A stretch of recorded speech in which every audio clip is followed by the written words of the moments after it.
Thank you, members. Can I welcome members and members of the public to the May Planning Committee meeting? First of all, we go to item 1, which is the minutes of the last meeting. Do I have members' approval that that is correct reading of the minutes? All right, thank you. Item 2, apologies. Do we have any apologies? Other than Greg Spruce, I believe. Yeah, okay. So item 3, are there any declarations of interest within members? No, okay. So we go to item 4, which is the determination of the planning applications. Just before I do that, can I introduce the people on the top desk? I'm Councillor Bob Cope and I'm chairman of the committee, and to my right is Councillor Robert Duncan, Vice Chairman of the Planning Committee. My name is Pardip Sharma and I'm the legal advisor to the Planning Committee tonight. My name is Helen Bembo. I'm the Development Management Team Manager. Hi, my name is Mike Brown. I am Assistant Team Manager for Strategic Projects. I'm Kelly Harris. I'm the Lead Planning Manager for the Council. I'm Rebecca Potter. I'm one of the planning officers. okay, that's everybody. Therefore, as I said, we go to the determination of the planning applications, and the first one on our agenda is 24/00241/FUL-M, and it's land on the west side of Orton Lane, Womborne. Can I have comments firstly from Ellen as regards an update? Thank you, Ellen. Thank you, Chair. Before I hand over to Mike to present the application, I just wanted to bring members' attention to the update list that was shared with you by email this afternoone. It follows correspondence that was sent directly to all members on Friday on behalf of the neighbouring landowner St Phillips, which came through Litchfields. You will have seen that document that was attached. In the spirit of addressing some of the concerns that were raised in there, the update list covers that. Because it has come out late in the day, because it's taken some time to shape, I think it's worthwhile for members if I read that out so that everyone's had the same information before there's an assessment made and we go into debate. So forgive me because it's quite lengthy, but I think it's worthwhile that you do that. So if you are okay with that, I'll present this before I hand over to Mike. Is that okay, Chair? It's fine. Can I just remind members of the public as well, I'd like to see an orderly debate on debating this application. So could I ask you to remain calm? You'll hear for and against, but if it gets out of order, I shall be clearing the chamber. So I'm just telling people that we want an orderly debate. Thank you. Thank you, Chair. So as mentioned, this relates to the letter that was received by members on Friday, which covers 2 key points, which I'll address in turn. So the first one relates to comprehensive development of the site. So this matter has been covered within paragraph 5.1.13 to 5.1.20 of the Officer Report. However, to update on the matters specifically referred to in the letter, the following is relevant. It is acknowledged that there is no comprehensive master plan for the site allocation.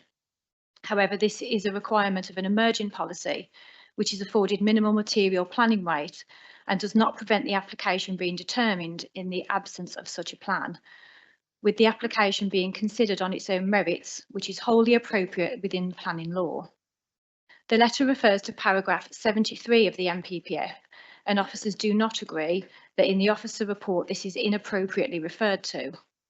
This paragraph specifically relates to the development of small and medium-sized housing sites, advising that such make an important contribution to meeting the housing requirements of an area, are essential for small and medium enterprise house builders to deliver new homes, and are often built out relatively quickly. Section E of this paragraph, as detailed within the Officer Report, advises that large sites can be subdivided to aid the speed of delivery.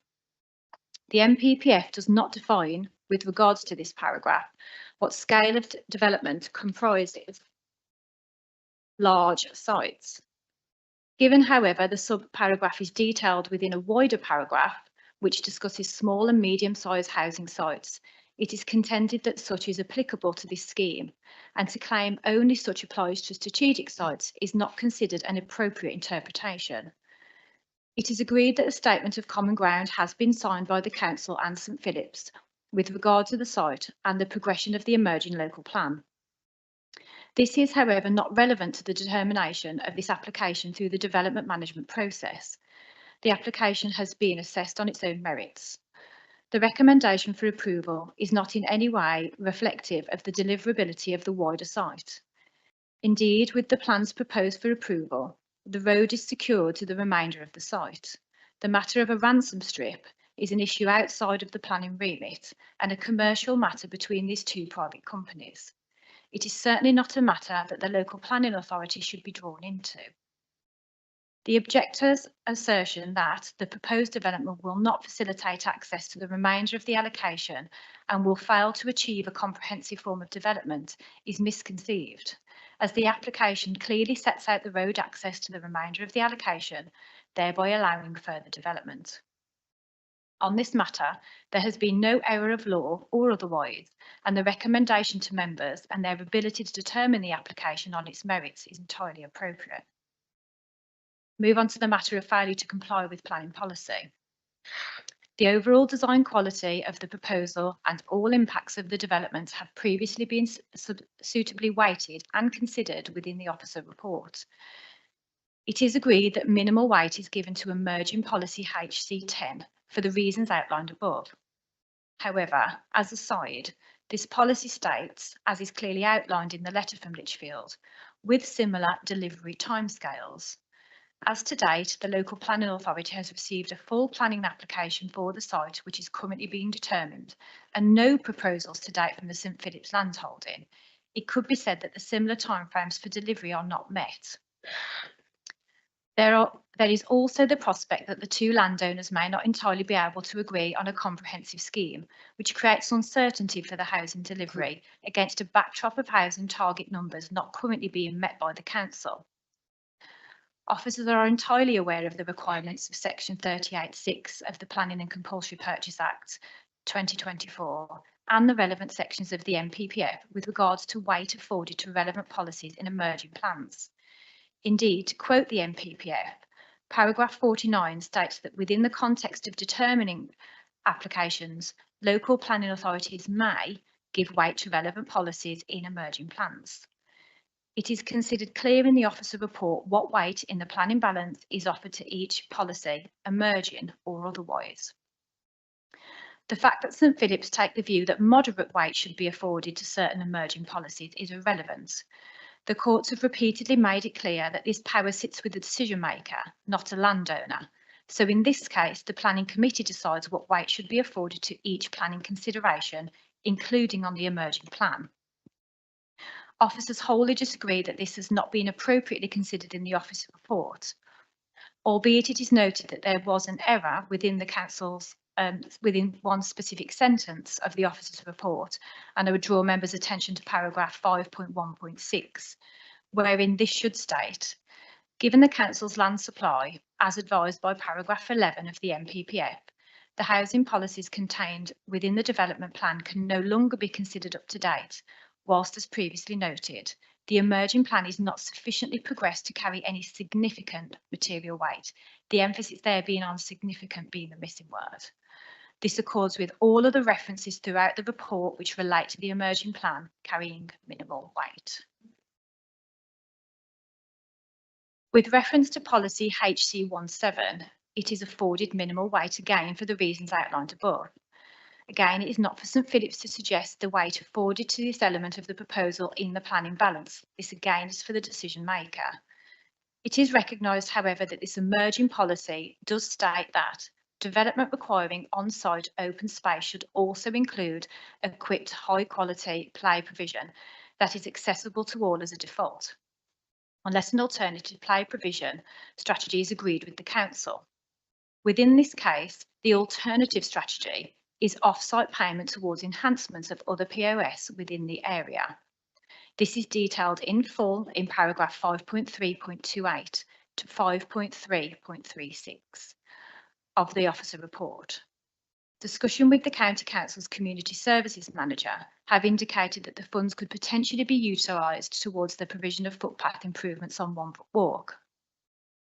In terms of on-site play equipment, exact details of such would be secured via the recommendation of on-site public open space within the schedule of the relevant Section 106 agreement. Although informally, it has been discussed that such could compromise play on the way, which is a natural equipment located to the northern area of the POS within the site. It is not agreed that this development constitutes overdevelopment of the site. It is clear from the Officer Report, paragraph 2.1.3, that the change to the housing numbers was to facilitate the affordable housing requirements proposed by the Council's Senior Housing Strategic Officer. The adopted core strategy is silent on specific density figures, but for benchmarking purposes, the housing site represents a development of 30 dwellings per hectare, below the requirements of the emerging local plan policy HC2, which does seek a minimum net density of 35 dwellings per hectare. It is not agreed that failure to deliver the St Phillips element of the scheme would fundamentally undermine the emerging local plan. Whilst it is also not the LPA's intention to prevent or limit the delivery of the part of the site. Rather, the LPA is seeking to be proactive in its delivery of housing, allowing for developers to progress their site at the point as early as possible, while delivering a scheme that could still facilitate future delivery of the wider site, given a connection route is provided within this proposal. Importantly, it should be noted that at no point during the determination of this application have Bellway advised that St Phillips will not be able to pass through their site to access their land. Thus, access is considered a private matter to be resolved between the two developers. On this matter, there has been no error in law or otherwise, and the recommendation to members and their ability to determine this application is appropriate. So to conclude, the suitability of deferring the decision to allow for further consideration of the proposal or the utilisation of a condition to require the delivery of an adoptable road to the site boundary have previously been considered in full within the Officer's Report, and neither option are considered reasonable nor necessary for the reasons identified within the report and this update. Thank you, Chair. Over to you then, Michael, to outline the proposal. Thank you. Thank you, Chair. Good evening, everyone.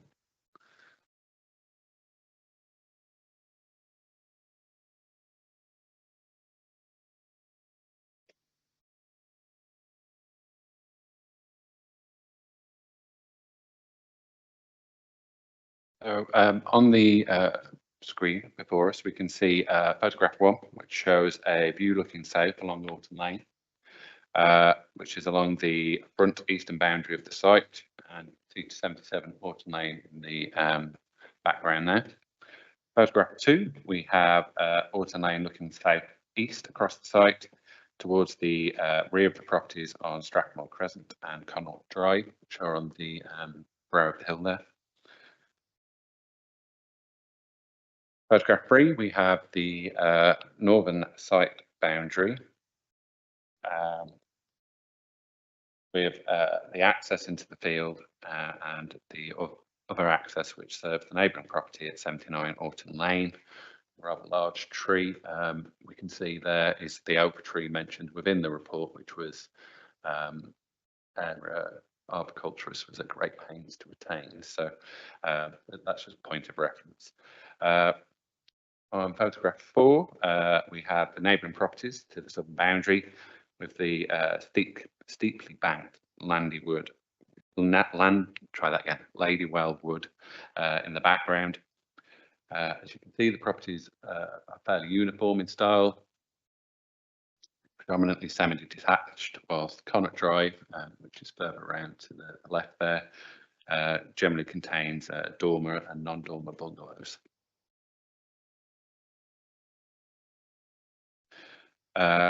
This photograph we can see here shows the site in its entirety along that eastern boundary. You can kind of make out that the site rises up from the road as detailed within the report. That's approximately 3 metres to its highest point from the roadway. We have the field boundary along the edge there and a field boundary along the northern boundary to the right.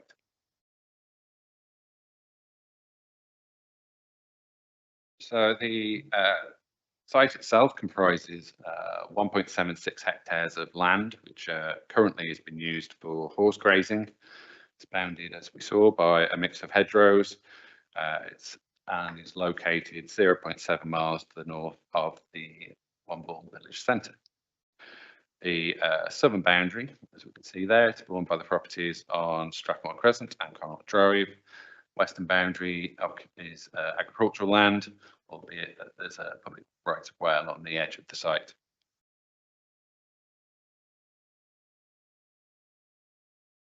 So the application itself proposes the erection of 41 dwellings at a density of approximately 30 dwellings per hectare.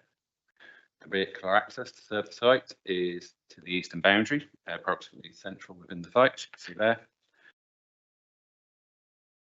In addition to the dwellings, a substation is proposed to the southeastern corner of the site and a pumping station to the southwestern corner of the site. Public open space is proposed predominantly along the northern edge of the site with a pathway which will form a loop around the site within it. New pathways are also proposed to the highway land to the site frontage to link this into a loop with the wider public network. St Philip's Land is to the north.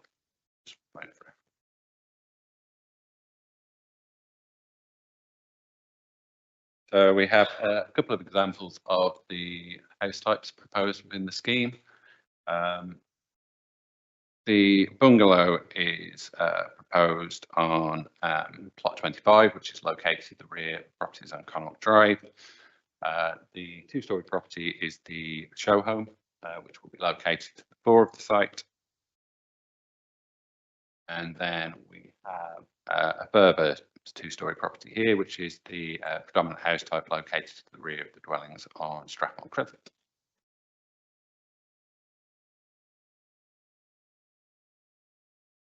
So if we move on to the principle of development, we have, as members are aware, the Council's latest 5-year housing land supply position, which was issued in December 2024, which indicates that the LPA has a supply of 1.17 years. As advised, therefore, by paragraph 11 of the NPPF, the Council's policies on housing can no longer be considered up to date. And it is against the requirements of the NPPF that the suitability of principle of development must be considered. Paragraph 11 states in these circumstances that permission should be granted unless protected areas or assets of importance provide a clear reason for refusal, or any adverse impact would significantly and demonstrably outweigh the benefits that arise against the policies of the framework when taken as a whole. So when assessing the scheme, it's important to remember that any adverse impacts must alone or cumulatively amount in weight terms to significant impacts when assessed against all policies within the NPPF. So working through the two matters raised by paragraph 11, firstly, we have protected areas which of relevance to South Staffordshire include habitat sites such as SAPs, SSIs, Greenbelt, local green space, irreplaceable habitat, designated heritage assets and areas of flooding. So the relevant areas of the officer's report consider the impacts of the proposal on these areas, with no significant issues arising, given in part that the site was removed from the Greenbelt via the SAD document. With reference to the second point, once more the report addresses the scheme's compliance with policies within the NPPF when taken as a whole, and also these policies within the development plan that retain their weight. In brief, the weighting exercise in this case, so what I'll do is I'll detail the positive elements and then the negative elements, and we'll weigh them collectively at the end. So in terms of the positive impacts, the site is allocated for the SAD document for housing development due to its sustainable location. There are a suitable number of bungalows, totaling 12% of the total, 3 of which are market and 2 affordable. The scheme offers a policy compliant 40% or 17 affordable dwellings, which in design terms appear indistinguishable from the market dwellings. Proposal will have an acceptable landscape impact and has been designed to integrate successfully into the surrounding character and appearance of the area.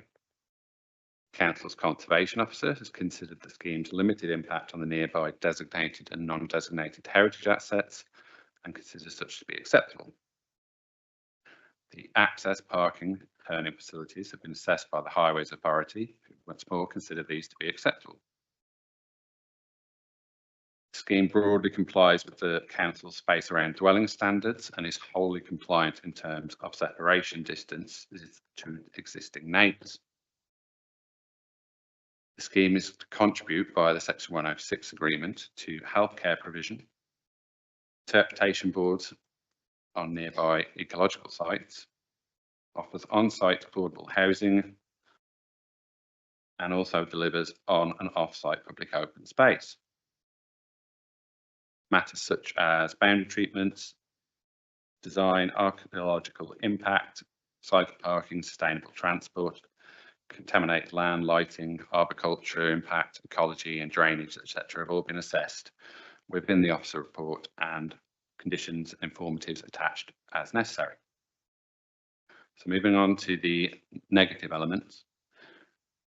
We have an over provision when compared against the strategic housing market assessment update for Wombourne of 2 dwellings or 6%, 4 bedrooms dwellings within the site and a corresponding under delivery of 2 bedroom dwellings. Now the housing strategy officer advises that she would have been happy if one of those 4 bedroom homes had been altered to a 3 bedroom dwelling. So the scheme is very close in terms of that meeting the requirements for the site. Obviously, we need to consider that it hasn't quite, and therefore we need to attribute weight to that shortfall. In terms of the affordable housing, as mentioned previously, we have the correct number. What we also have is 16 market dwellings to the eastern part of the site, which are solely market dwellings. So all the affordable homes are located to the western portion of the site. Now, that's not to say that's wholly unacceptable, but obviously it's not an ideal situation because you'd want a greater degree of integration. So within that portion, the western portion of the site, there are 8 market dwellings. As mentioned previously, they are indistinguishable. So that's not to say that's unacceptable in and of itself, but we have to have regard to the fact that they are not fully spread across the site. It should also be noted that in terms of a affordable housing provider coming on site to take it on, it is their preference that they are clustered in such a manner because it helps with maintenance. Moving on, the scheme should offer, given it will deliver 41 dwellings, a total public open space of 0.41 hectares of usable green space, which is to include equipped play space. So the public open space within the site, which as detailed within the officer's report, cannot include the SUDS features, extends to 0.29 hectares. To mitigate partially for this undersupply, an off-site contribution of just shy of £12,000 has been agreed with the applicant, which is to be secured via the Section 106 agreement, which will be spent on a local public open space. Helen touched upon provisionally the Council's Parks team advised that the funding may be utilised for footpath enhancement works at Wanbrook. And obviously, as detailed within the update, on-site play will be agreed by the Section 106 agreement, which informally at this point would seem to be play on the way type style equipment. Despite the securing of this sum and the agreement of the play equipment, in urban design terms, there remains a shortfall in public open space, which, as detailed within the officer's report, is considered to give rise to moderate harm. Finally, whilst the proposal offers a policy compliant level of car parking, it does utilise tandem bays and areas of frontage parking that will form fairly large tarmacked areas. In practical terms, the former will likely lead to some on-street parking. On new estates where that tandem style of parking, generally people only use one of the spaces and the other one, and people tend to park any car they have on street. So in urban design terms, that's not an ideal solution. The level of harm arising there's some harm, but it's not significant. So overall, in conclusion, returning to paragraph 11 of the NPPF, we must consider whether the harm identified in terms of the housing mix, the sizing of the affordable units, and the undersupply of public open space and the urban design matters significantly and demonstrably outweigh the significant benefits arising from the scheme, specific to the timely delivery of housing on an allocated site, which will help to boost the council's housing land supply. Thank you. Thank you, Michael. We have 3 speakers tonight, 1 against, 1 for, and the ward member. So can I invite to the podium someone speaking against, which is Connor Robinson. Mr. Robinson, you have 5 minutes. Thank you.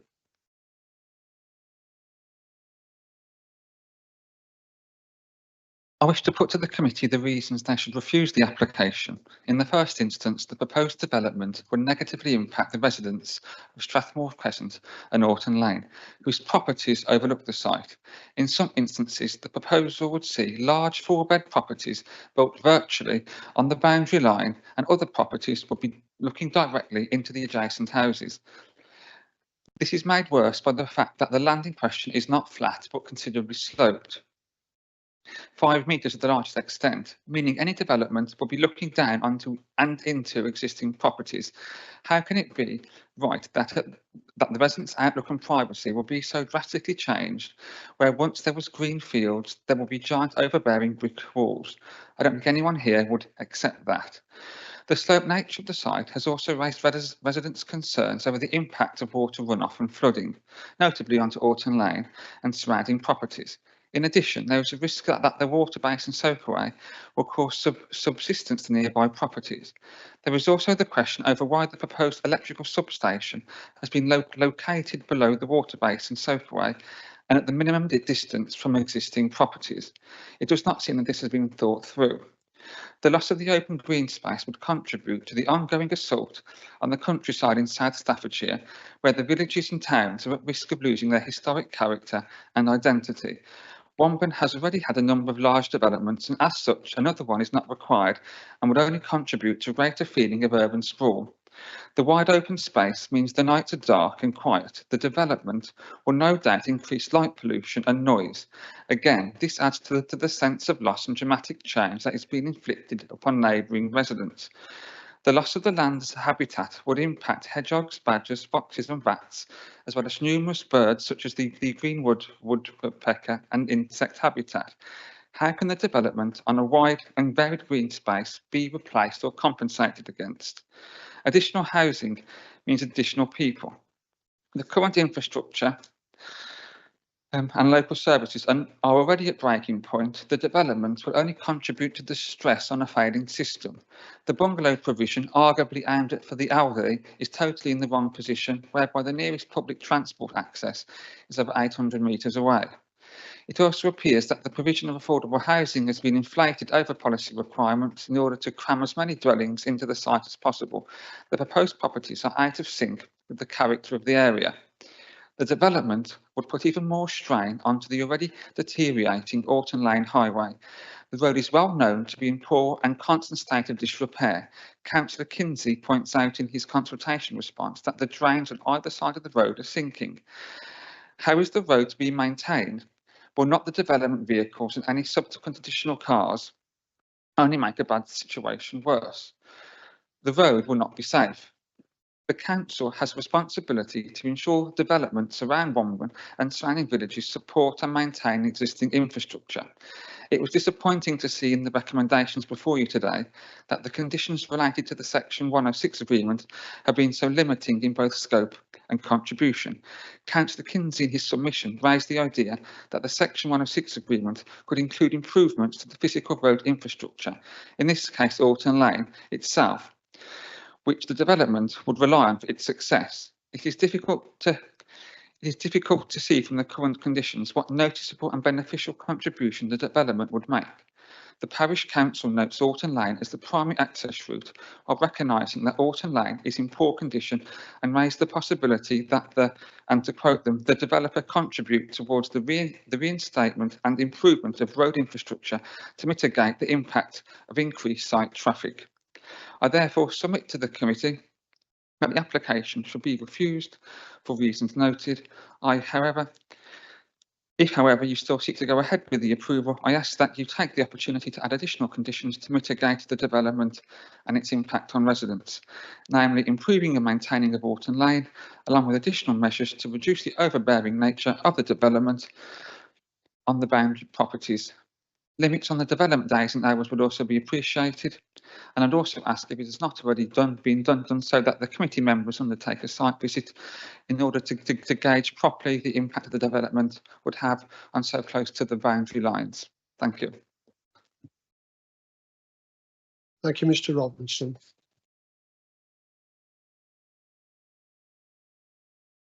And thank you for sticking to the 5 minutes. Thank you. Next, we have speaking for the application, the agent, which is Jessica Enretti Turley. You've got 5 minutes as well. Thank you. Thank you, Chair. Good evening, members, officers and members of the public. My name is Jessica Herity. I've led the submission of this planning application on behalf of Bellway Homes. As you will be aware, South Staffordshire's officers have recommended this application for 41 much needed homes is approved this evening. In 2018, this site was safeguarded for future development needs in the last local plan. We started putting this application together when it had a draft allocation in the emerging local plan in 2023. Since then, the plan has been submitted for examination, and this site forms part of an allocated site to help meet the needs of the district. The application is only coming forward now ahead of the adoption of the new local plan because South Staffordshire cannot currently demonstrate a 5-year housing land supply. We believe it is better to meet this shortfall with sites the district wants to allocate rather than sites which are not included in the emerging plan. As a proposed allocation, this is not a speculative application. What we are proposing is plan-led development. We are seeking permission for 17 affordable homes, which exceeds the 40% policy requirement of the adopted local plan and 30% requirement of the emerging plan, and 24 market homes within an easy 10 to 20-minute walk of Wombourne's numerous services. The homes range from 2 to 4 bedrooms and include bungalows. There are no technical objections from statutory consultees, and your officers conclude that there are no adverse impacts which outweigh the benefits these new homes would deliver. I appreciate there have been some objections from residents, the Parish Council and Councillor Kinsey, which I would like to address. We understand the objections raised are based on traffic and the condition of Alton Lane, the location of the pumping and substations, the potential for overlooking properties to the south, affordable housing for local people, access to neighbouring land, lighting and EV charging and energy efficiency. I will briefly address each of these points in turn. Firstly, the Highways Authority has raised no objection to the development. Construction traffic will be managed by a management plan agreed with your officers. The locations of the pumping station and substation have been dictated by the site topography and access requirements. Both will be built to specified standards, very much in the same way as they have been successfully delivered on recent new build developments elsewhere in South Staffordshire. The design of the site meets minimum distance requirements from existing homes. Any further separation from Wombourne could undermine the robustness of the wider allocation in the emerging local plan. Of the 41 homes proposed, 17 will be shared ownership or social rent. We will work with South Staffordshire officers and the Housing Association to ensure these homes go to local people who need them the most.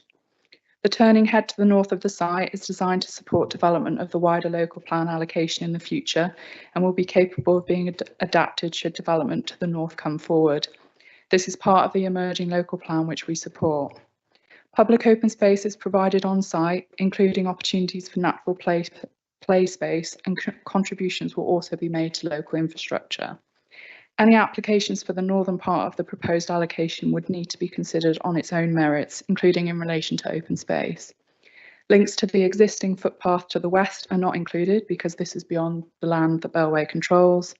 The lighting strategy would be subject to a proposed condition for agreement with officers if the application is approved today. EV charging provision will be provided for every home, and there are opportunities for solar panels too. To conclude, the scheme will provide several significant benefits for South Staffordshire, not least the delivery of 41 homes, including 17 affordable homes, which is in excess of South Staffordshire's 40% policy requirement and the requirement of the emerging local plan. This application represents an opportunity for members to approve a well-designed scheme in a sustainable location on a site that is identified for development through the plan making process, boosting the supply of homes at a time when the council are unable to demonstrate a 5-year housing land supply. Your officers have recommended the application for approval because there are no adverse impacts which would outweigh the benefit of development. We hope members move to approve the application in accordance with that recommendation. Thank you. Thank you, Jessica. Next, we have the local ward member, which is Councillor Dan Kinsey.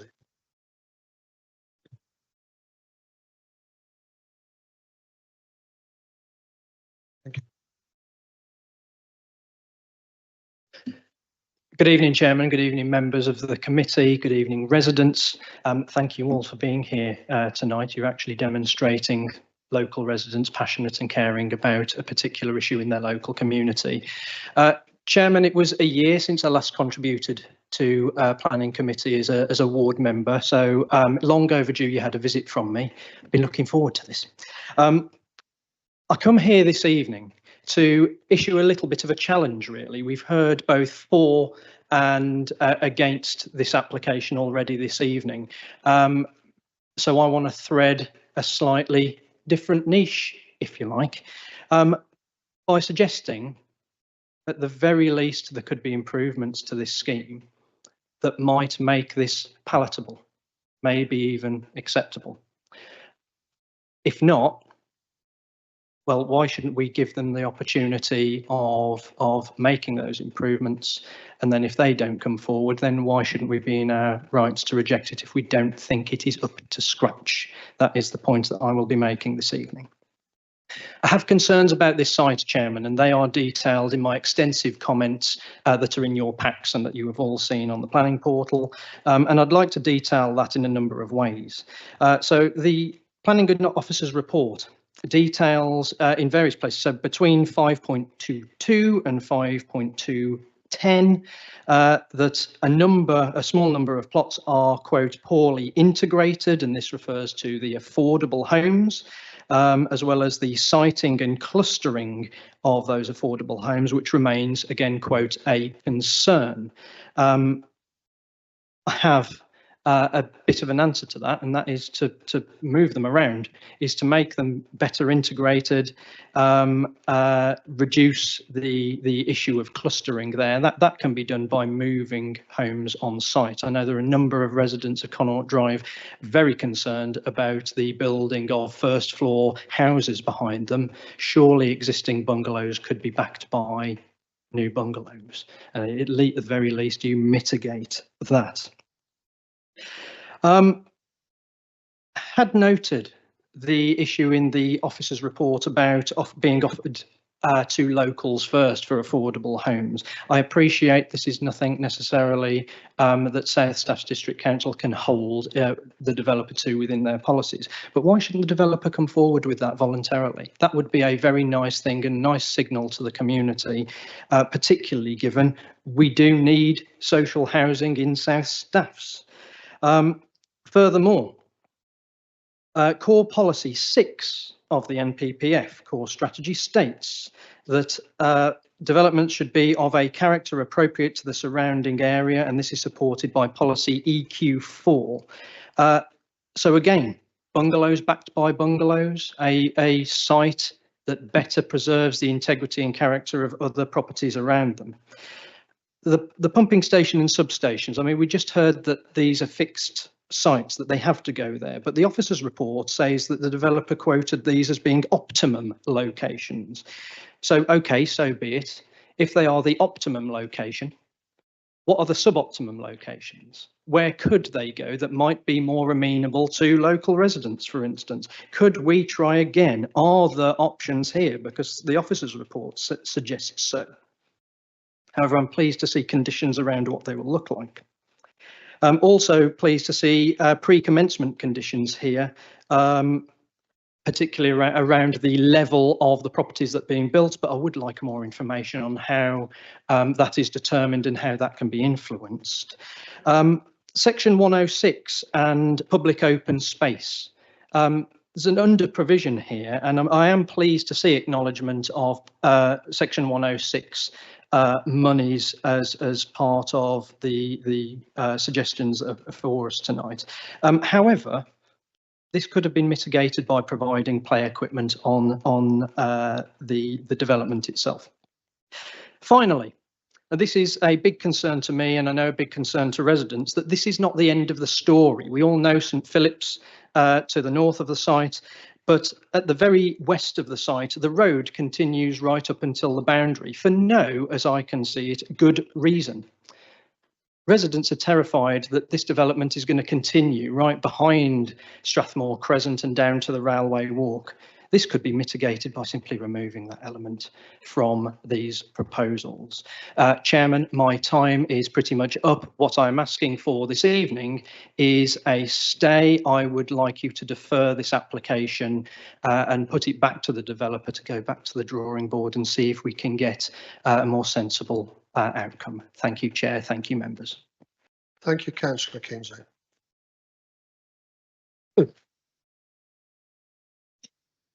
Right, members, you've heard the merits of the application for and against. Does anyone wish to start speaking? Councillor Harper Wallis. Thank you, Chair. Just regarding, I've got a few follow-up ones, but just one for the officers. The public space under provision. Are we seeing the developer do that trick of putting those groundwater containing and calling that open space? Because I can't really see any other open space apart from the gardens on that plan. Ellen? Through you, Chair. Yeah, the Suds Pond isn't counted. You're not allowed to count that as public open space because it could be dry, it could be wet, there could be a variety of stuff there, so it's not usable. So the calculation that's been done doesn't include that area. It is short, as we've all acknowledged, in terms of the hard and fast policy requirements, but that's being offset by a provision for off-site, a provision that would be linked to the One Brook Walk, and as outlined in the update report, the on-site play will be provided and secured through the Section 106. But no, in short answer to your question, that area of the Suds Pond is not counted as POS. Thank you, Chair. Yes, you want to come back? It's going to be on-site play. Is that defined on that map there? No, I don't know where it's going to go. No, it's not defined at that level of detail. It will be defined through the Section 106 agreement when there'll be a finalised plan that would be associated, discharged with that. The informal discussions have been about what we call play on the way. So it's play as you walk through the site or walk out of the site, which is often more used than a fixed play area, but it's still very much open for discussion and will be secured through the legal agreement, but on site. Thank you, Chair. Thank you. Anyone else wish to speak? Councillor Reid. Thank you, Mr. Chairman. I just want to pick up on something that Councillor Kingsley said about contributions to the repairs of Orton Lane. I totally agree with him. It's probably the worst lane you go up and down in Staffordshire. And it's never seemed to have had any repairs. But what is our position of being in a condition for them to actually repair highways, road, and it's highways responsibility?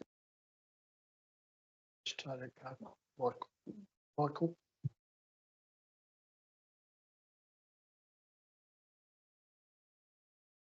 Thank you, Chair. Thank you, Councillor Reid. In terms of repairs to Orton Lane, it's considered within the officer's report, paragraph 5.12.5, unfortunately, because the Highways Authority haven't requested any contribution towards improvements of the road, we can't require any contributions to improvements of the road. Ultimately, it's a function of them as the Highways Authority to maintain the road in a reasonable condition. It's not really acceptable, given the scale of the development, to try and place that on the developer. It's a function of the county council, and they should be undertaking those works without this planning permission, or planning application, should I say. Want to come back? Yeah, Thank you for making it clear. Thank you. okay. Councillor Kelly? Thank you. This is for Mike. I've read the reports and I'm looking at one now, and that is the Highways report, and it states there's 5 conditions that they, in both of the reports. One, they're concerned on displays of the road. 2, they're concerned on water access and they want wheel washes. 3, they want flooding issues that they are concerned with as well, as runoff water could contaminate. And another condition that they are looking at is that none of these, this works is, in other words, nobody occupies a property until they've got certain turning points and certain access of roads that are meeting the conditions. Can you clarify those? And I've got a further question.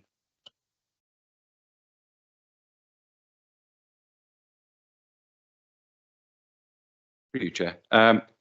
Those requirements for the county council are all picked up in the various conditions within the recommendation there. So, for instance, we've got condition 3, which relates to the construction management plan. So that will include details of wheel wash, etc. And the other matters that you raise are detailed. I could pick them out eventually, but that they are all there. They have all been captured within the officer's recommendation there. Yeah, you want to come back? Please, Chair. A further point I want to ask is on this paragraph on the extra that Helen has given us. The access is considered a private matter to be resolved between the 2 developers. Now, aren't we, in theory, as planning department, causing a boundary dispute in that way by doing that? Helen? Thank you, Chair. No, not really. It's not unusual. If I go back to this plan, bear with me. This is the site allocations document. So this is the allocated site for housing that we've got here, site 416, if I can just get my cursor. The site you guys are looking at this evening is this part of the site here, and this part here is the St Philip's site. The St Philip's site was always going to require access through the Bellway site. That was never, that's not changed. That's always been the case. That's what's been put forward of the site allocation. That was both developers eyes wide open, knowing that that was the situation. Bellway have got the highway access. So no, we're not causing a boundary dispute. If you find yourself in a situation like we do here, where parts of the site come forward at different times because developers are just in different stages of their proposals through the planning process, we have to determine them on their own merits. We would have had concerns about it if there had been no road or no ability to access. We'd still have had to have assessed it and then made a judgment, but because that is there and Bellway have given us no indication that that's going to be a problem and it will be secured under the approved plans, no, it's not too much of an issue. Would it have been better if it had come together comprehensively? Yes, but we can't rely on market forces and what developers are at what stages. So no, I don't think we're creating a problem. The allocation was always going to play out in a certain way because we've got 2 different land holdings here. Did you want to come in on that? No, that's fine. Want to come back? Thank you, Chair. Please. Further point I want to ask is the density. Isn't it supposed to be 35, but we're going 41? Isn't that a increase by 10% minimum? No, the density is 30, so it's lower than the actual density that's required. So that's what I made the point in the note that I offered earlier when reference to overdevelopment was made. It's a lower density than really we could be looking at here, and the changes to the scheme have come forward through the provision of providing affordable housing to make sure that we've got that over requirement that we need.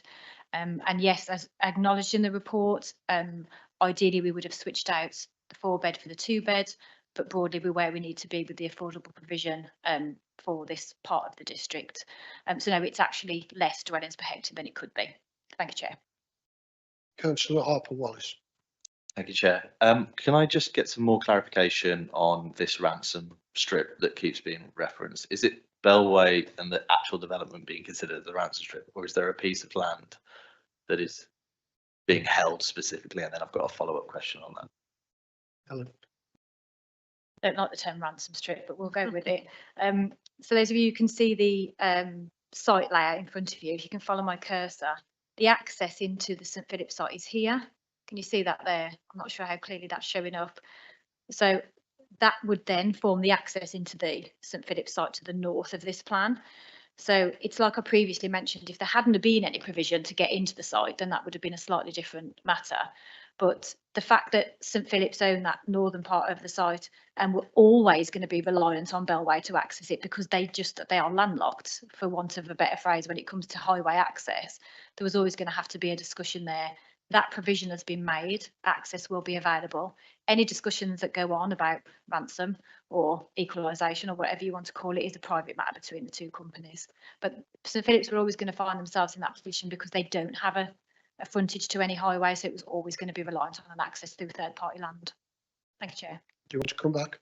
It's a follow-up question. I just wanted to, because it was typically you find with ransom it then, and this is around site viability. So I guess one of the quirks of planning that I never got my head around was that we had to make and put forward and prove plans that were financially viable for a developer, which I think is a bit crazy in the financial crisis that we have to do that, but whatever.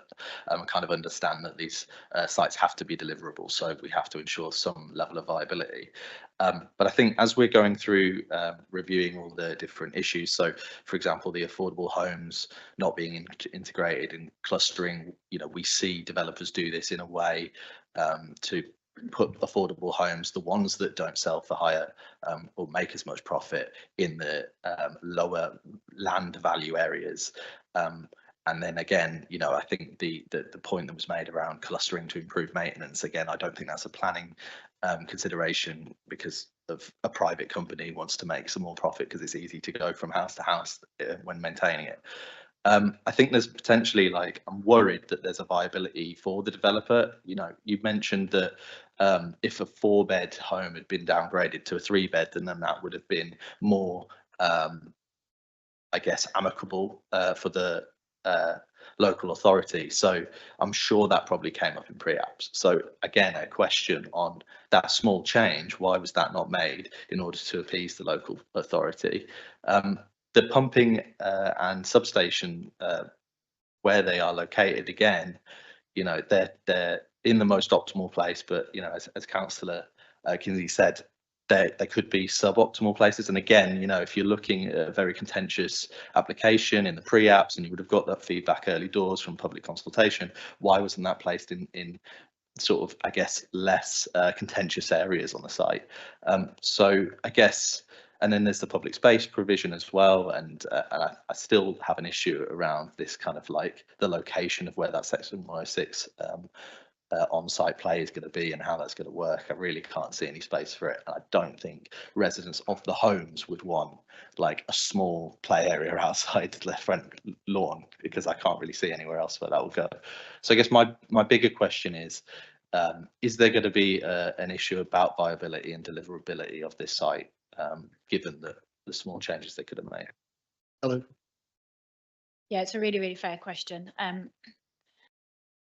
It's fair to say that this scheme is unrecognisable from the pre-app that was submitted quite a while ago now, and that there's a reason this planning application has been on our desks for just around a year. This is not the first iteration of this plan. In fact, we're on version B in alphabetical order. So I think that goes to show the amount of work that has been put in to hone this site to get it to where it is. Ultimately, all the points that you've just raised and that have been put in the planning balance on the committee report that's been presented to you have been asked of the developer. We've asked for those last alterations, those changes, those amendments. but we've got to a point where we can't get any further. So in credit to the developer, there's been an awful lot of change and tweaks and amendments, like I say, version V. And they've all been to the betterment of the development each time that iteration has been put forward. But we're simply at a place now where we've asked and it won't go any further. That is why the report that you've got in front of you balances up all of the material issues and affords weight and apportions weight in an appropriate way. There are some shortfalls on this site, but members of planning committee are aware you don't get the straightforward stuff where every box is ticked. There's always a balance to be struck here. And given the delivery of homes that is much needed and the context of the policy situation on an allocated site, when you balance up all of these issues, it is the officer's opinion that the harm is minimal and doesn't outweigh the benefits. So that's what you've got in front of you this evening. It doesn't tick every box. It's not perfect, but the difficult sites very rarely are. And that's what the purpose of the debate is, for you guys to look at that weight that we've apportioned and see whether you agree with that. Yeah, so the question's been asked. And if that gives members of the committee any comfort, we've come a long way with the site to get to this point where the recommendation is to approve. Thank you, Chair. Just a very quick question on the clustering. Can the clustering matter be resolved through conditions, given that there is no design difference, and I'm assuming there will be other properties of the same size, of the same design in other parts of that is simply just saying allocating and removing the clustering through condition? Can that happen? Helen? Thank you. The clustering is loads better than it originally was, and we've got this spread out across the site reasonably satisfactory now. Would we have one more swipe at it? Potentially. It's not going to make an enormous difference on the ground, however, because what we have ensured is what these properties that are delivered are what we call tenure blind. So when you're walking up and down, you wouldn't know the difference between any of the nature of these dwellings. And that's a really important point that we've managed to secure. So whilst it would be ideal for them to be a little bit more spread out, we do have to balance that up against the reasonableness of maintenance and third parties coming in terms of maintenance of those properties. So it's a lot better than it was. It could go a little bit further, but it is still spread out across the site better than it was in various and previous iterations of the plan. But the tenure blind nature of them is really important, and that's something that we need to not lose sight of. Thank you, Chair.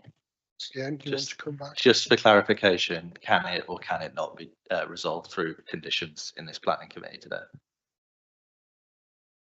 It would be difficult to secure by planning condition because there's a reasonableness element to that. Is that how you? Yeah. And the nature of the affordable provision, there would be a schedule within the section 106 that would tie back to the approved plan. It would be secured through the legal agreement rather than condition, but we do have to have an approved plan to be able to progress that forward. Okay. Councillor Evans. Thank you, Mr. Chair. I just want to ask one question that hasn't been covered yet, that's on this issue that was raised both by the ward member and the objector about larger properties overlooking Strathmore Lane. I know the ward members suggested a deferment of this. This is one of 2 points that I'm still struggling with. I'll come to the second point later, but is there any option that we could go for a deferment to try and resolve that and see if the bungalows could be moved towards that end, just to resolve the issue with the rise in the land and these bigger properties looking over it? Yeah, the second point, it's not really a question, it's more a comment, is this one about the housing mix and affordability. I'm struggling with these 2 issues to come to a conclusion either way at this point, having heard all the evidence. I get that it's only one either way, but in context of the size of the site, that's 2 out of 41. And that over our next local plan period, we're going to have several hundred houses if we afforded each and every development the same that's like that. And I'm concerned that could have a detrimental impact on our residents, and I am struggling with the officer's conclusion that that one is only moderate weight for that reason. Thank you. Michael. Thank you, Chair. Thank you. In terms of the impact on the neighbouring residents, if we look at Connaught Drive, you'll see immediately to the rear of the site, those dwellings, plot 25. Plot 25 is, if we scroll, the bungalow that we can see there. So in terms of the separation distances and impact thereupon, that's all been considered within paragraphs 5.6 of the officer's report down to 5.6.8. In terms of those separation distances between the properties and the potential for overlooking, etc., even with the acknowledged raising in land levels, they are all wholly compliant with the council space around dwelling standards. It would be very difficult to argue for any change in that manner, given the scheme is wholly compliant with the council's policies. I appreciate that some residents have raised concerns regarding the siting of the units. Some of them are quite near to the existing rear gardens. Unfortunately, those are quite large rear gardens, and therefore they are compliant with the council's policies. So it's very difficult for us to seek to argue any further buffering beyond what we can see on the plans in front of us.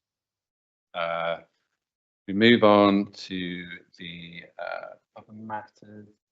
In terms of this proposal setting some form of precedent for other schemes, we have to consider each scheme on its own merit. So the answer is it would essentially. Any other scheme coming forward would just have to be balanced in a similar way. Hopefully that helps. Do you want to come back? Yeah, that answers my question. Thank you, Mr. Chair. Councillor Steele.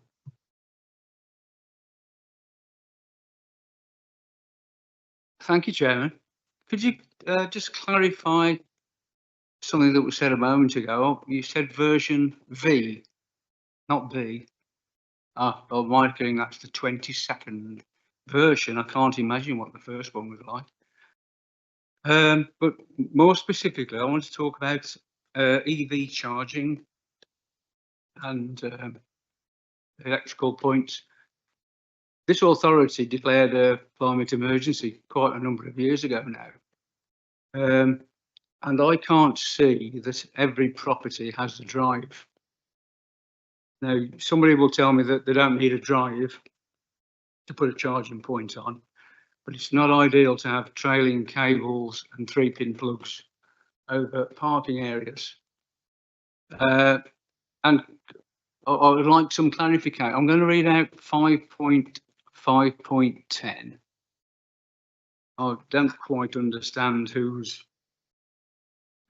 got to implement the charging points, because it says the council's emerging local plan policy HC13 in brackets parking standards includes a requirement for residential development of 1 charging point per property to be fitted with a 7 kilowatt or better charge point. Given the progress of the plan as discussed above, it does not carry sufficient material planning weight to require the applicant to deliver compliant EV charging provision currently. So that's not a planning condition at the moment, correct? However, Building Regulations Part S, which came into force earlier this year, now requires all new residential development to be supplied with the charging points. And as such, this matter is dealt with under separate legislation. So could you explain, if it's not a planning requirement, how the building regs make sure that every property has a charge point? That's the first point. I'll do it. Yeah, building regulations, obviously separate legislation to planning. So if planning permission was to be granted, that doesn't overrule the need for building regulations, whether that's done by local authority or by approved inspector. But there's a specific part of building regulations which covers new build properties, which now it insists on them having electric vehicle charging points. So you're correct, Councillor Steele, the ones with driveways or garages, they would be within there, so they can make that provision. If their parking space is away from their property, so if you look at the ones to the rear, the ones at the parking strip at the back, they have to be on the pods, and they don't get trailed along that kind of access drive, because you would plug that in adjacent to the standalone pod and then into the car. But every plot has to have access to that, and building regulations would secure that. The emerging plan does have a policy that would catch that through planning as well. So rest assured, if they were to be approved, each property would have an electric vehicle charging point associated with each development plot. Thank you. Are you happy with that? You want to come back? Yeah.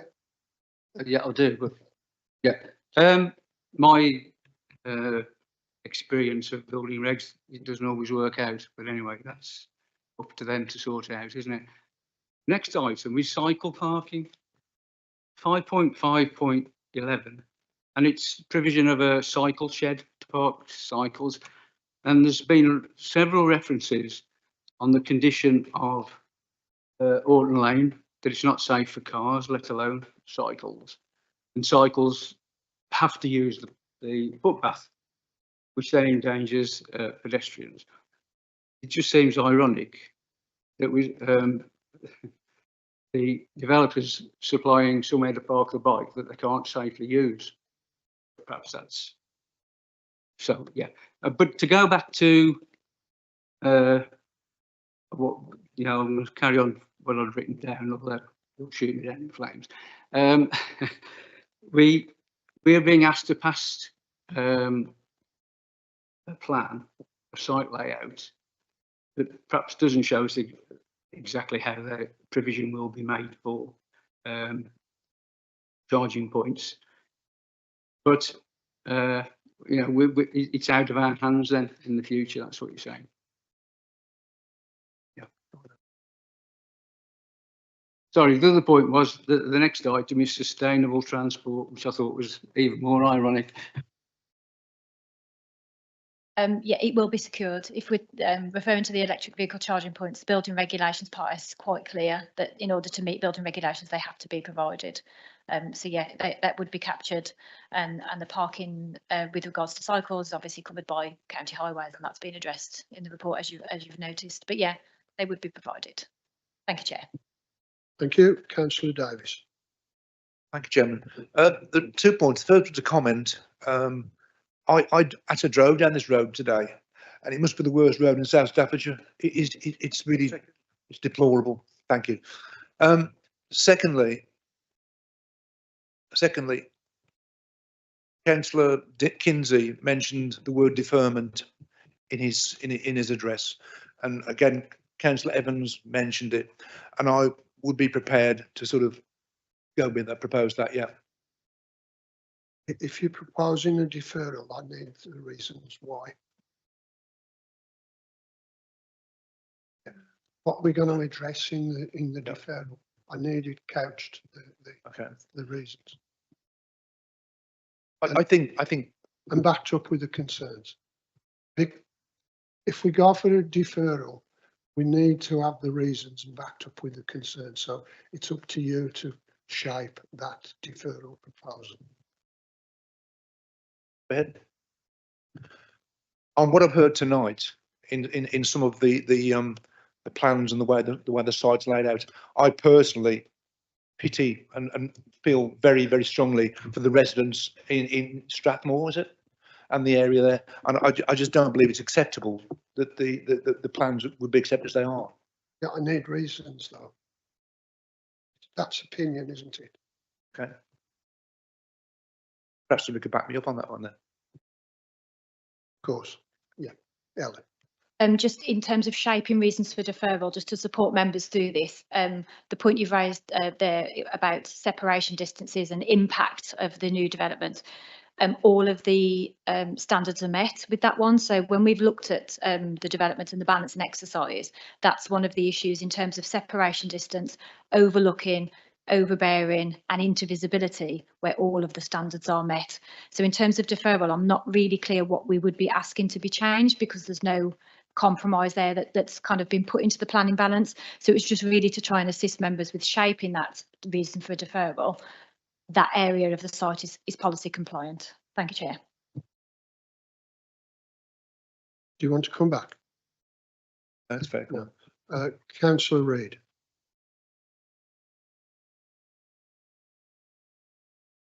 Thank you, Mr. Chairman. Yeah, I've got some queries about deferring. I'm just wondering about the timescale. Have we got to get an agreement from the developers to extend the time? So without that agreement, they can go for non-determination, can't they? And I'm concerned about the reasons that we're going to give, because there's been a lot of reasons given tonight, and we've got to be absolutely clear, because I can see this going on forever unless it's firmly put in place what they want to defer for. And that, in fact, might perhaps help with the deferment. The developers agree, because they've got to agree. Is that right? Thank you. Ellen. Do you want to come in? That's absolutely correct. Yeah. The deferment, may actually result in the need for an extension from the developer to determine the application, and if that consent is not forthcoming, then the developer is at liberty to appeal against a non-determination. Then the whole of the application is out of the hands of the planning committee. Councillor Harper. I'll just go back on mine. Oh, sorry. Sorry. No, you can. Come back. Yeah. Thank you. Yeah, I think this is what's bothering me about being sure, absolutely sure, what we want to include. And I can't see that we're going to do that tonight. It's impossible, because there's so many different opinions. And But to me, the application's been put before us tonight to make that decision. If you want to go for deferment, I need some solid reasons behind policy reasons why, and that's what we're looking to shape, and that hasn't come forward as yet. Councillor Harper Wallace. Thank you, Chair. Whilst members kind of review the planning application in terms of possible reasons for deferment, I'd like to throw a proposed condition into the application. So my condition would be that prior to the occupation of any affordable unit, a local lettings plan shall be submitted and approved in writing by the local to the local planning authority. The plan shall give priority to local key workers and residents within an established local collection in accordance with an agreed definition. The affordable housing units shall thereafter be allocated in accordance with the approved local lettings plan. I mean, in respect of that, the Section 106 agreement will cover all of those points. We've got a very robust model Section 106 agreement, which we have actually been working on, which will actually stipulate that the affordable housing scheme is submitted. And in terms of the occupation will only take place by qualifying residents. Then we've got a definition of the qualifying residents, which are local people. So I would actually mention that there is no need for a planning condition so far as the affordable housing is concerned. Just the point that I think that, we simply want to address is that, understandably, members have actually been concerned about this application, because clearly the shortcomings have been very transparent, by your officers.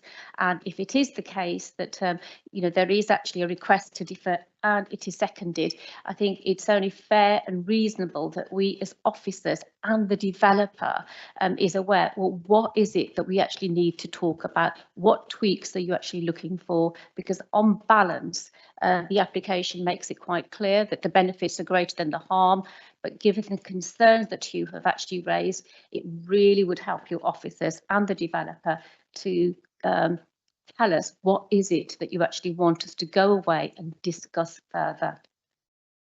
Bearing in mind the point that Helen has made, that any aspects which are policy compliant, fully policy compliant, I have to say are not really up for discussion, because they simply can't be, because they're policy compliant.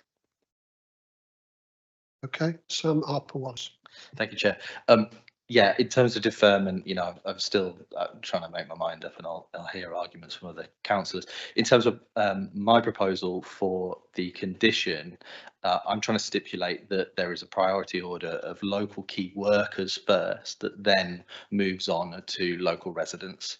I think, you know, we owe a lot to local key workers in the area, and so my condition is to ensure that they are prioritised and then local residents. So I appreciate that there will be a section 106. It's probably a minor amendment, and I know the applicant in approval was also keen to kind of abide by some sort of scheme.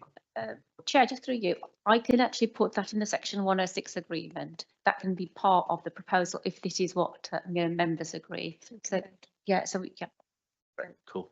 So that's members, would you support that proposal that key workers prioritisation is then added to the section 106 agreement?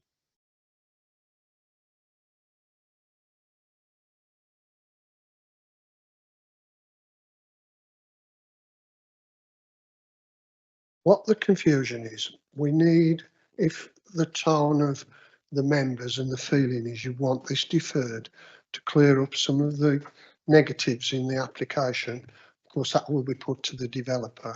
We need to shape the reasons for it. So one of your members has got to come up with that reasoning for deferral.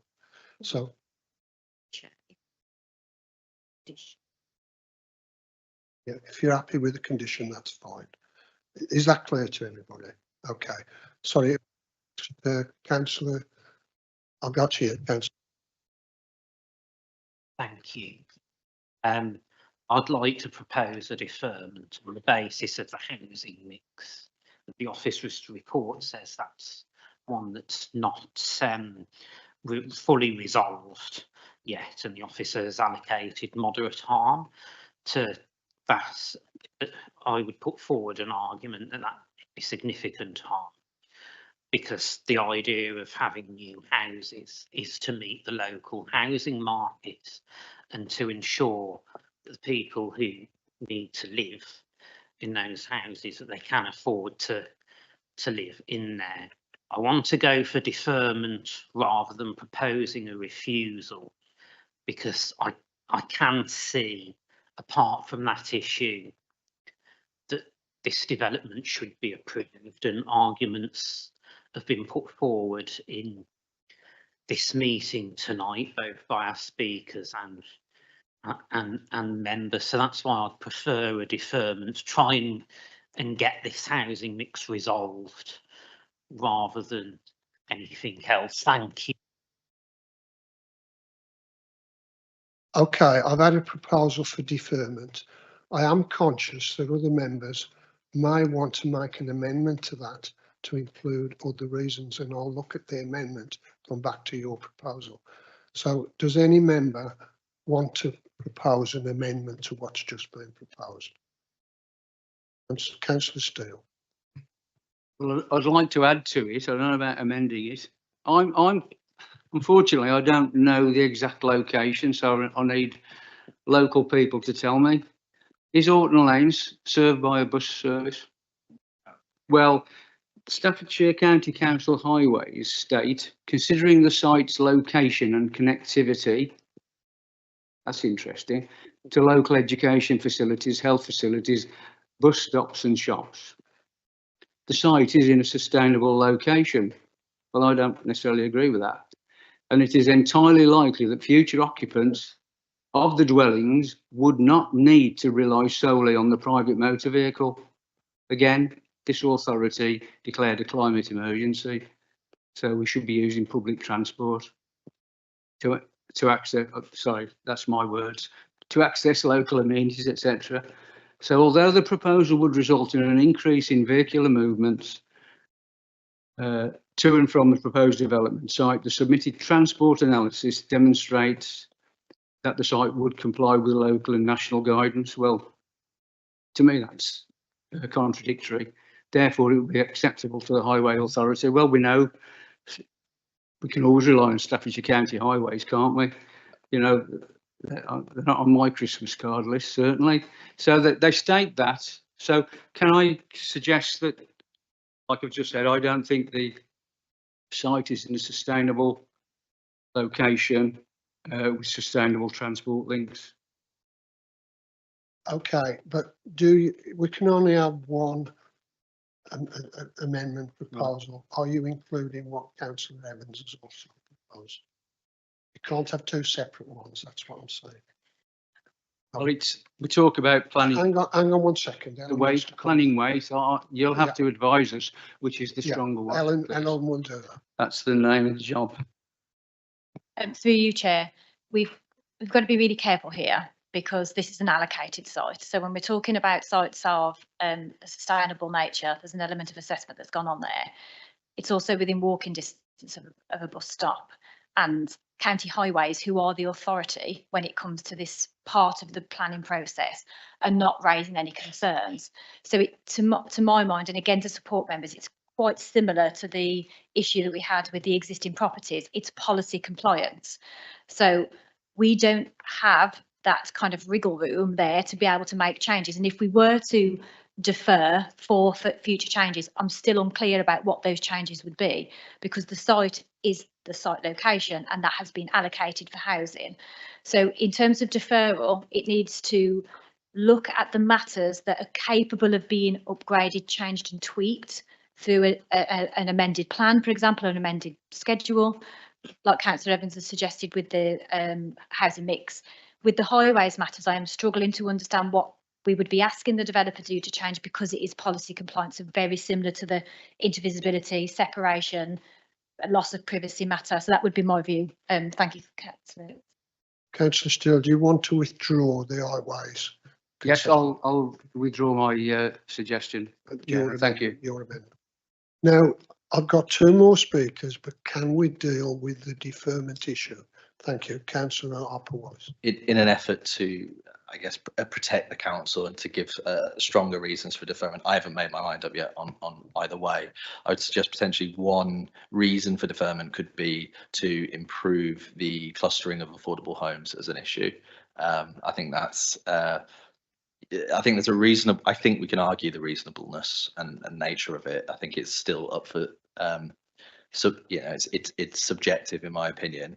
If the applicant has gone through many rounds of amendments, I think that one more would be fine and reasonable. And I think the proof that they've done that in the past again adds weight to the reasonableness of sending it back to improve those clustering issues. Thank you. Councillor Kelly, only on the issue of deferment. Is that what you want to talk about? Because we can't go off the tangent.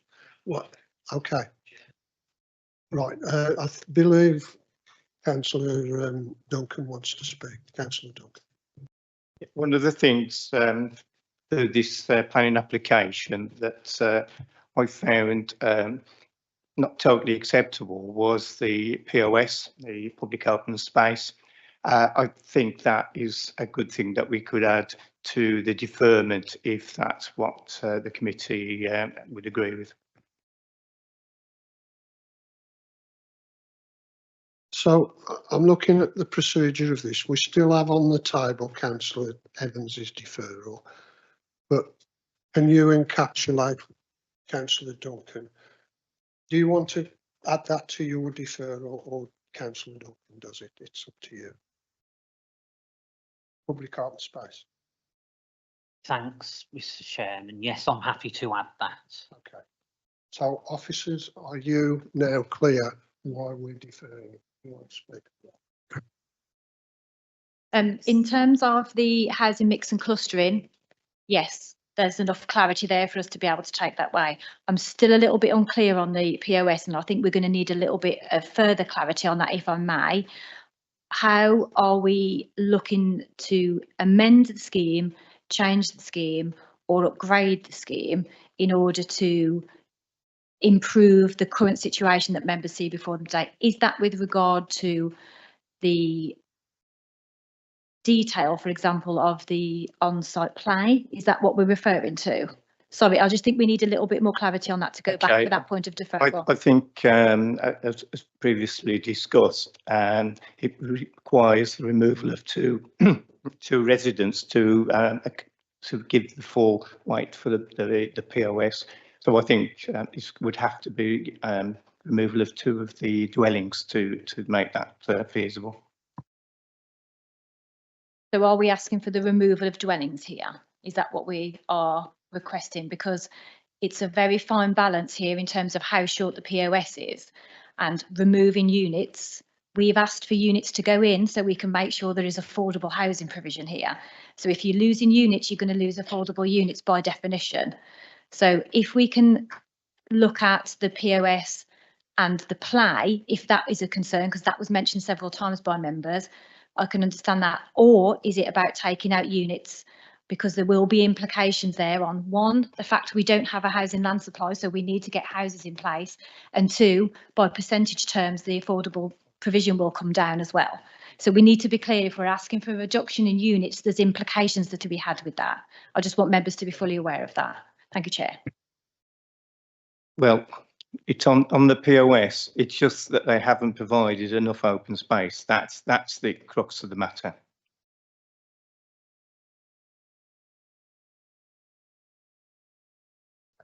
So we have a proposal.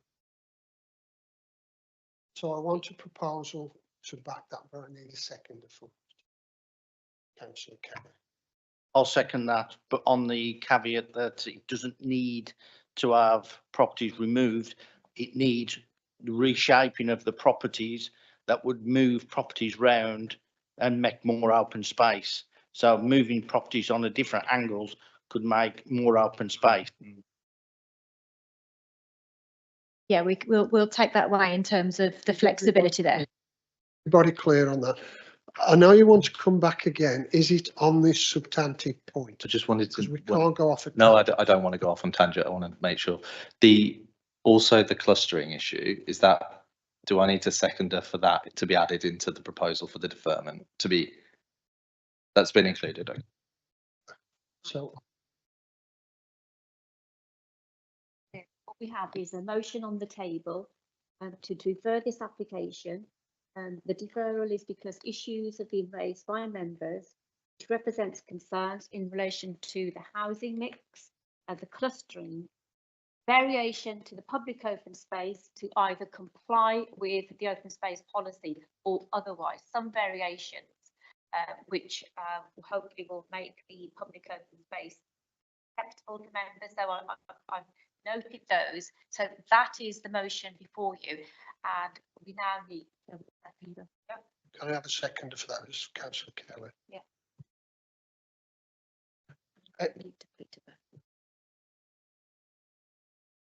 Oh, I'm going to do that. Yes, of course. No, it's okay.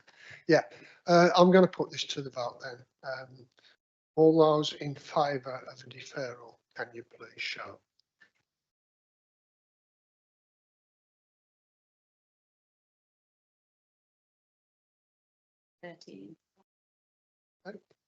Anyone against? Any abstentions? Two abstentions. Okay. Can I state why I have not voted? Can I state why I have not voted? I've abstained. Not necessary. Yeah, it's not necessary. That is clearly deferred, members. So the application is deferred. Thank you for your time. Thank you very much. Okay. No, it's fine. I know what direction to go. Do you want to clear the gallery, members of the public? Yeah.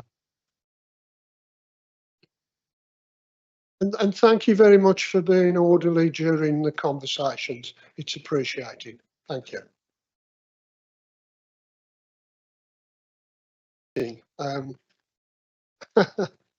We're on to the second application now, which is 25/00265 FUL/H. Can I hand over to Ellen? Thank you. Thank you, Chair.